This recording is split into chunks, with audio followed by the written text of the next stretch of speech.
straight for the painting table where one of the helpers, a cheerful young woman called Mavis, put a plastic overall on her. "There you go, love. You can go and paint your masterpiece now, can't you?" she said in warm Jamaican Brummie. "Thanks," Joanne mumbled. Amy looked lovely in the bright yellow overall. She had met Mavis last time. "She's loving it, isn't she?" Mavis observed. She stood watching Amy, her arms folded, neat in a short-sleeved grey top and black skirt. Round her neck she wore a little gold cross on a chain. Mavis must have been younger than Joanne, only about 18, but she seemed very mature. And Mavis was the sort of person, beside whose neat slenderness, smooth brown skin and tidy, clinging hair, Joanne felt like a wayward scarecrow. Joanne was quite tall, at 5'7", thin and long-legged like her father. She had ample-sized breasts, that was good, but otherwise she felt gangly, and as if everything was bulging out in all the wrong places, especially now she'd had Amy. In the past, David always told her she was imagining it. "You've got a great figure. That's the trouble with you, girls. You're never satisfied." That was the old Dave, who had loved her body, her pink-cheeked complexion and wavy brown hair. That was before he turned sour and critical. Now everything about her seemed to be wrong. These days she nearly always wore jeans ripped at the knees, her hair hoiked back in a loose ponytail. She hadn't had it trimmed for ages, since before Amy. "She'll be fine," Mavis told her. "I'll watch her for a few minutes if you want to go and get yourself a coffee. You know where the kitchen is." "Oh, yes, Ta," Joanne said, trying to sound relaxed and confident. "I won't be long."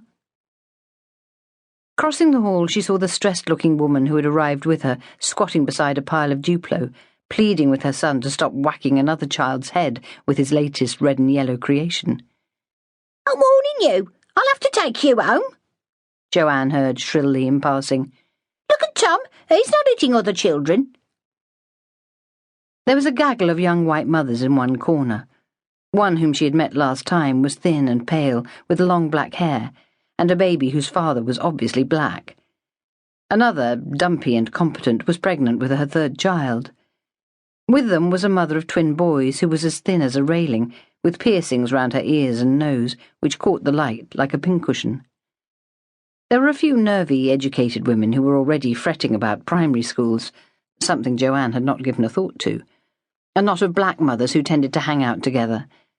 Mavis, who was hoping to move on to a career in childcare, and Tess, who sailed like a calm, reassuring ship amongst them all, spreading goodwill.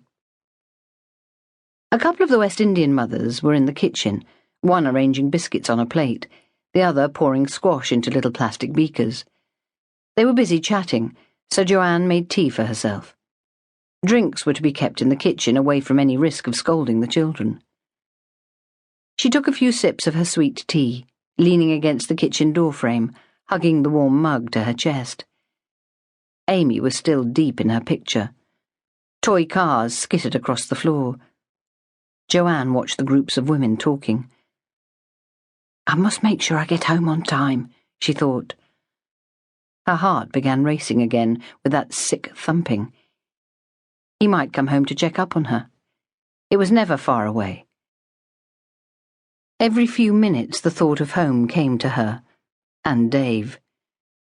It had crept up on her, the way she was always waiting for something to happen now, even in her sleep.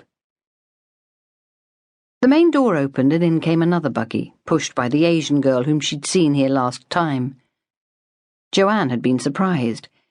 She didn't think Asians would come to these groups, not in a church. Wasn't it against their religion?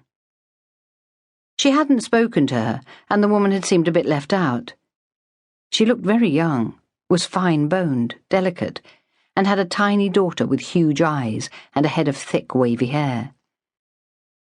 The Asian girl was lifting her daughter out. Joanne frowned, narrowing her eyes. It was the same girl, wasn't it? She certainly recognized the child. But there was something very different about her mother.